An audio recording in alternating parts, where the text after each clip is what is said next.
Okay, welcome back to another video. In this video, we're going to be doing a review on the new Skullcandy Stomp Extra Large XXL. I did do a review on the standard Skullcandy Stomp maybe about a year ago now when it came out. And I actually really liked that speaker. I thought for the size, like I'm often recommending it to people that fill in the form on my website.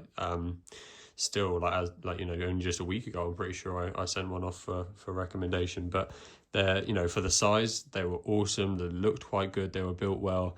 And the bass coming off that thing was mental for its size. So when I saw the XXL version come out, I thought there's absolutely no way I can't grab that up.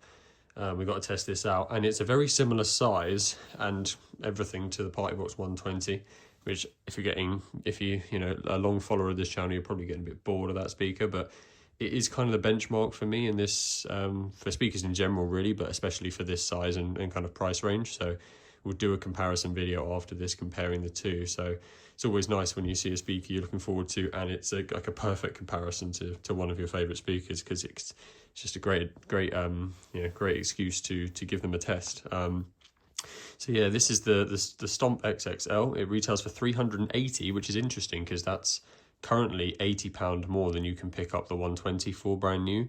So it is quite pricey, like basically 400 quid realm here. And yeah, that's quite a lot, like for what you're actually getting, which is you get the speaker and you get a wired microphone in the box. And that's it. It's like not built crazy well, like it's relatively cheap, and mine kind of almost looks like it's been used. Maybe it was a previous return.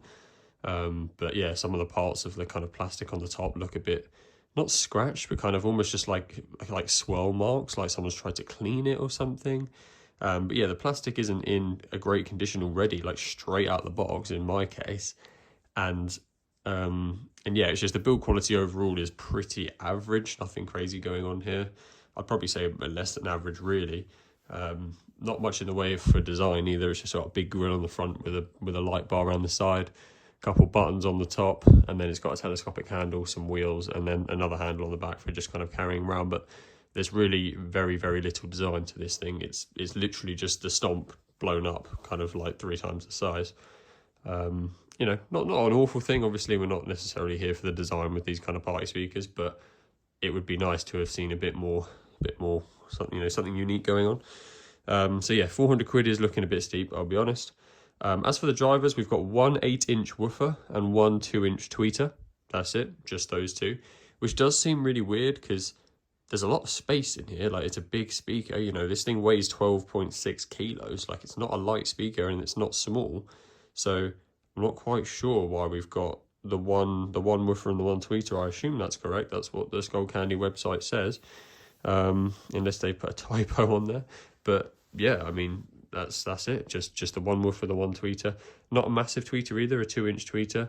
The woofer is big though. 8-inch woofer is big. But that might mean that it struggles to do the mid-range a little bit, so we'll kind of see how that goes. The Bluetooth version is 5.3, so nice and new, shouldn't have any problems with connection or range or anything along those lines.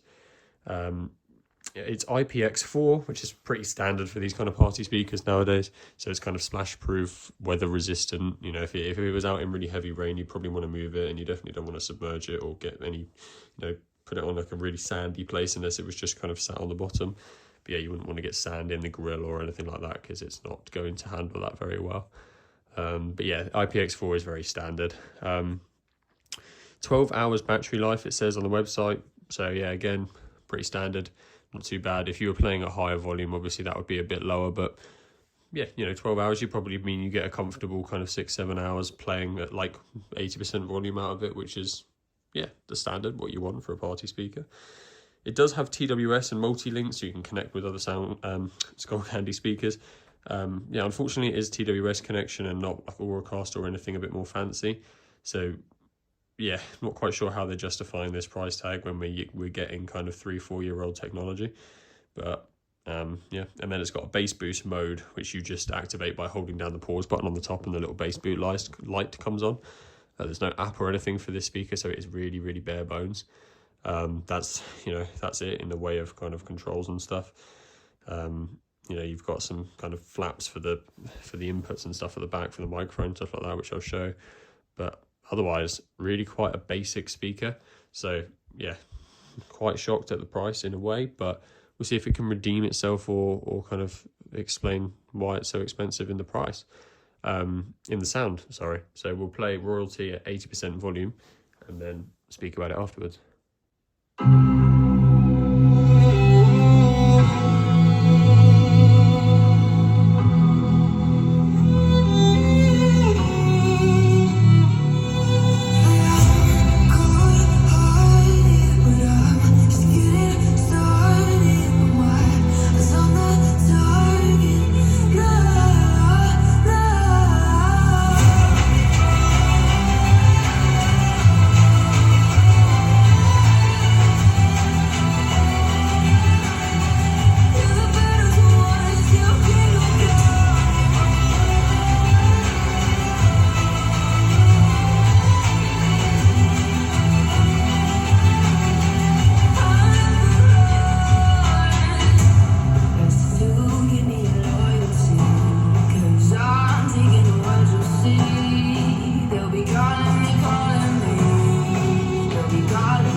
Okay, so yeah, sound test over.